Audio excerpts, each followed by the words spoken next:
तो प्रभु श्री राम जी के पिता का नाम था दशरथ, दशरथ के पिता का नाम था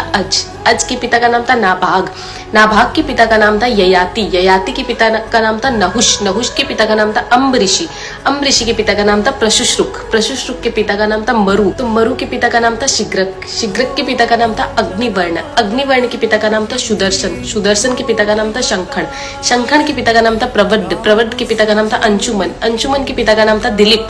दिलीप के पिता का नाम था भागीरथ, ये वही भागीरथ है जो गंगा को पृथ्वी पर लेके आए थे, जिसको भागीरथी के नाम से भी जाना जाता है। राजा भागीरथ के पिता का नाम था कुकुस्थ, कुकुस्थ के पिता का नाम था रघु, ये रघु वही राजा है जिनके नाम पर ये रघुकुल पड़ा, क्योंकि ये बहुत ही पराक्रमी और तेजस्वी राजा थे। आज भी कहा जाता है कि रघुकुल रीत सदा चली आई, प्राण जाए पर वचन न जाए। तो राजा रघु के पिता का नाम था राजा असमंज, राजा असमंज के पिता का नाम था राजा सगर, राजा सगर के पिता का नाम था राजा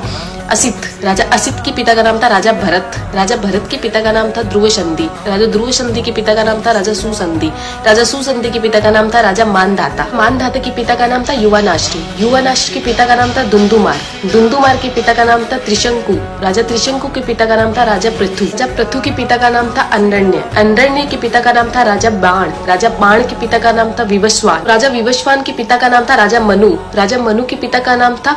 इक्ष्वाकु, इक्ष्वाकु के पिता का नाम था राजा कुक्षी, राजा कुक्षी के पिता का नाम था राजा विकुक्षी, राजा विकुक्षी के पिता का नाम था राजा कश्यप, राजा कश्यप के पिता का नाम था राजा मरीचि, राजा मरीचि के पिता का नाम था ब्रह्मा जी। तो इस हिसाब से हमारे प्रभु श्री राम जी ब्रह्मा जी की 39वीं पीढ़ी है, 39th। तो ज्यादा से ज्यादा ये वीडियो शेयर कीजिए, क्योंकि आने वाला इतिहास ये नहीं बोलना चाहिए कि सनातनियों को मुगलों का इतिहास तो पता था और खुद का इतिहास नहीं पता था। तो ज्यादा से ज्यादा इस वीडियो को शेयर कीजिए। जय श्री राम।